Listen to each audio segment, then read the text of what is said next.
Tulad yung Cypress na yan o San Francisco, pwede mo ipag-isa sa isang ganito. O isang ganyan. Pwede mo pagsamahin po. Pagsamahin habang pinapatubo mo yung pinapatubo mo yung ugat sa dahon. And then pagka ready na to transfer na siya, finished product na, pwede na yan siya.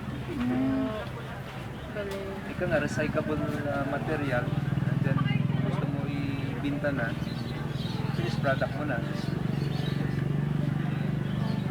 Pwede po dyan kahit anong truck po. Or pili lang din po. Pili lang din dahil nga yung iba tulad ng bayabas, I think bayabas hindi tumutuloy. Nagdadahon siya pero hindi tumutuloy. Ang iba naman pag manipis yung yung dahon. Yun, dahil nga masyadong masailan sa araw. Opo. Hindi siya pwedeng paarawan. Tulad niya ngayon, nag-ano na yung live ng San Francisco dahil nga nakaramdam na ng init ng araw, direct hit ng sun. Opo.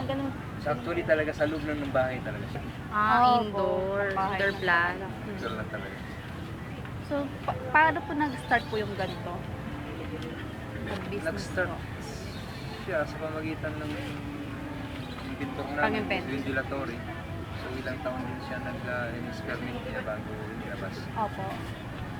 Year. Kasi sa kanya na po pinromote. Last November, inano niya na pwede nang sa komunidad. Pwede na ho yung publish. Pwede na sa mga tahanan. Oh. Sir, yun lang po. Okay na? Okay na po. Thank you po. Ganun kadali. Opo. Pwede po picture Pa-picture na lang po. Picture ako din po kayo.